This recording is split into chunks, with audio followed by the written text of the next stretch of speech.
kafa wannan makaranta na firamare ita ma a ƙarƙashin wannan islamiyya take sunanta Ihya Ulumuddin. Yanzu tana da Nazari 1, tana da Firamare 1, tana da 2 da 3 da 4 a yanzu hakan nan.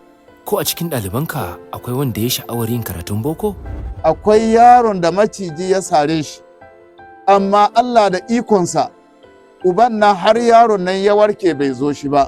Da an kawo wani abu wanda ake kiransa bezda a ƙarƙashin wani tsari da ake ce masa bezda. Suka zo suka yi wani abin da ba zai isa tsuguno ba, babu tono, babu menene, ya zama shine wannan kuma an yi wa wurin islamiyya ne. Waɗannan azuzuwa da kuka gani na bakin ƙofar gidana, to nan yaran nan shine ni na gina su da aljihuna alhamdulillah. Na samu tun lokacin da ina aiki ina da ɗan hali, na samu na gina waɗannan azuzuwa. Nan suke kwana, nan suke karatu har zuwa wannan lokaci haka.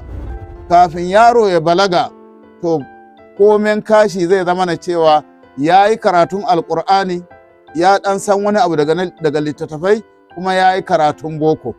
Yasa kuka gani muna da ɓangaren almajirai ɗin haka, muna da ɓangaren islamiyya, yan je ka makaranta ku sauke ku dawo, sannan muka buɗe wannan nazari ɗin shi ma saboda irin wahalar da ake fama a rayuwar yau. Ta yaya kake gudanar da harkokin makarantar da kuma wadatar da su da kayan aikin da suke bukata? Ku ziyarci Hangen Zamani YouTube channel domin samun cikakkiyar wannan tattaunawa.